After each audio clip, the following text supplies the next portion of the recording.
The uproar that has followed the pressured resignation of Comfort Sakoma, the former vice chair for the Vancouver Police Board, has been at the heart of controversy for the Conservative Party of BC for weeks now.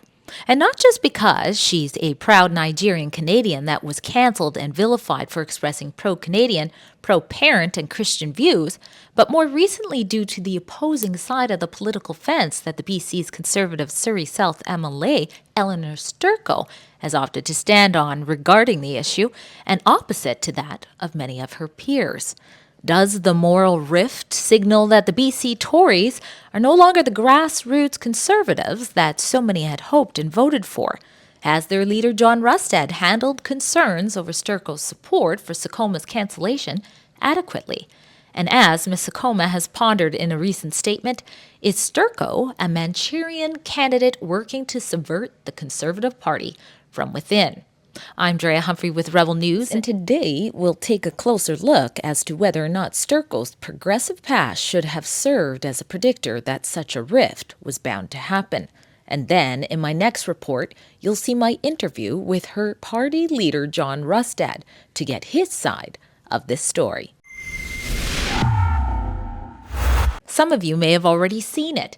It's a leaked letter signed by 13 Conservative Party of BC MLAs who believe that their colleague Elenore Sturko's characterization of Comfort Sakoma's centrist social media posts and Sturko's support for the young mother's pressured resignation has caused Ms. Sakoma undue harm and caused into question the party's commitment to the core values shared by Conservatives. Right here, they even linked a couple of news reports about the controversy, including my tell-all sit-down interview with Ms. Sakoma, where she explains how hurt she was to have had Sturko, a Conservative MLA of all things, shout from the CBC's mountaintop that she had been offensive to the transgender community for stating things like parents shouldn't have to fear going to jail in Canada for struggling after learning that their state-educated child has suddenly become gender dysphoric. Sturko also, seemingly out of thin air, claimed that Sakoma, a strong policing advocate, was somehow making life harder for frontline officers. Now, I suspect some of you watching this are thinking to yourselves, aha, I knew this was going to happen. After all, despite Sturko, who happens to be a lesbian, making statements in support of parental rights like this while rearing up for the campaign trail. To be honest, I have kids in the schools as well. My partner and I also have some concerns, we don't know exactly what the curriculum is, and there seems to be not a consistent curriculum being taught about these types of issues even from school to school, which is obviously a concern. And before she jumped out of the BC United sinking ship to swim across the floor over to the rising BC Conservatives ahead of the election, Elenore Sturko was known as a gay rights champion of sorts. And now, I don't know about you, but the Conservatives who are gay in my life don't feel like they need to champion gay rights because they feel like they have equal rights. Well, unless they're talking about how healthy gay kids are being indoctrinated into believing they were born in the wrong body and affirmed into becoming pharmaceutical patients for life that would make a eugenist proud, since they likely will have also been medically sterilized out of their chances of having offspring. But you get what I'm saying here. But I think it's important that I walk you through an example of Ms. Sturko's former activism, where while serving as a former RCMP sergeant, she addresses young student leaders while in uniform during an interview and takes pride in being the driving force in a Surrey RCMP detachment's decision to conduct a pride flag raising ceremony in 2019, even though the RCMP is supposed to remain neutral. Pay close attention to Sturko's claims to teens that the citizens who oppose such political sex activism on the force engaged in hate.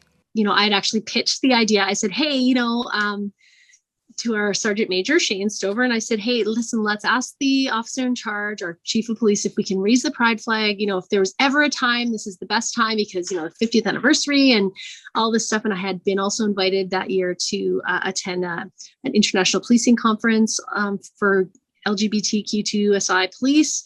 And so I was really feeling the pride, so they agreed. They thought it was a great idea. I flew off to this conference, and while I was gone, I got a text message that was actually telling me that there was a briefing note that there was going to be a protest at the RCMP detachment. And they were protesting the raising of the pride flag. And also that there was some threats, and that they were saying that if we didn't not put up the pride flag, that there would be possibly some violence. So I read that, and I was not at home. I was at a hotel. I was in Toronto. I read it and I freaked out. I just felt awful.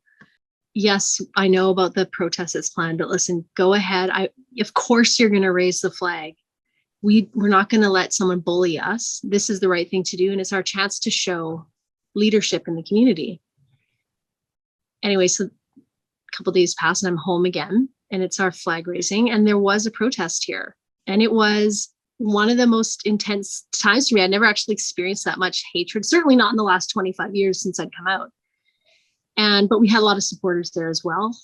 Our members that were here, a lot of people participated, and I was very proud that day.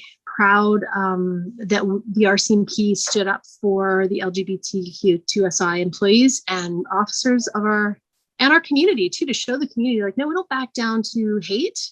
Now, just like how after I examined Sakoma's statements and could find nothing hateful within them, nor anti-trans or anti-police like Sturko implied, I also could not find any evidence to support Sturko's claims to the young minds of the future that citizens who opposed her RCMP raising the pride flag debut were threatening or took part in some sort of hate-filled protests. In fact, within a Freedom of Information request I have, which was originally obtained by Carrie Simpson with Culture Guard, the organization behind the Sturko deemed hate-filled protests, the opposite is stated.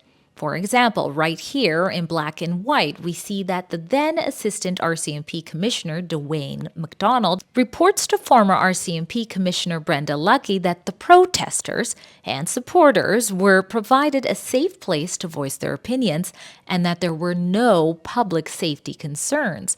And remember Sturko's claims that there was a briefing about the protests and potential violence? She gave the kids the impression that the potential threat was from those who opposed her RCMP pride plans. But instead, after going through the briefing notes, I could find nothing of the sort, except there was a mention from a citizen who wrote to the RCMP to express their disapproval of the RCMP's plans to engage in this LGBTQ activism.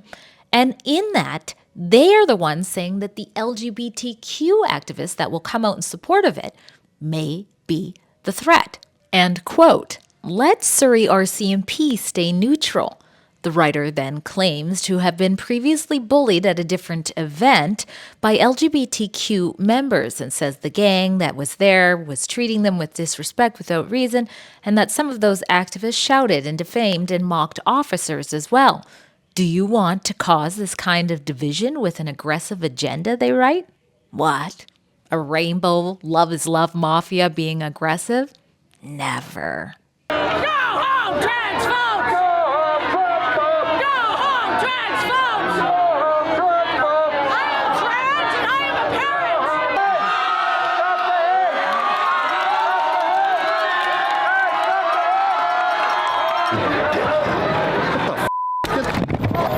parent! Come talk to us. I'm a fellow Canadian. Sexist, nonsense ideology that claims the impossible. That individuals can change sex through self-declaration.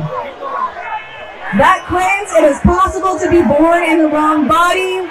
That says if a girl or a woman sees a man in their change room and that man says he's a woman. Fuck you! Fuck you! Fuck you! Fuck you! Hey! Get your fucking ass up there! Alright, okay. Alright, so we've officially been backed into a corner of the library at the so-called peaceful Love is Love rally. The supporters of the event have told us not to antagonize.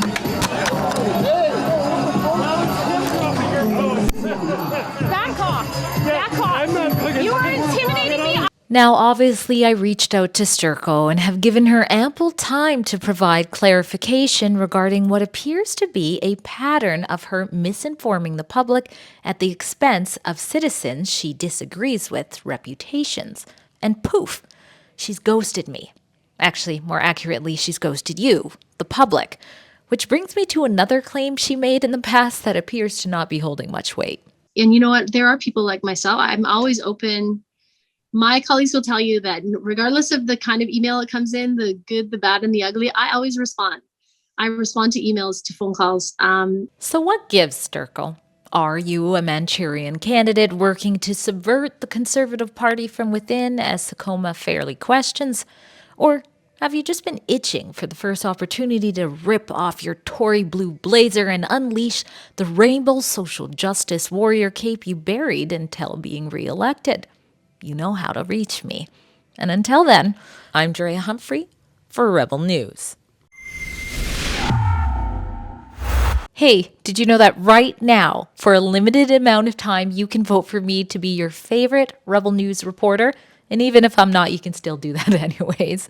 We have a special site and competition going on at viewerschoiceawards.ca. If you appreciate my journalism, which I promise you I work very hard to make sure you can trust to get the other side of the story, please consider voting for me, and I appreciate your vote.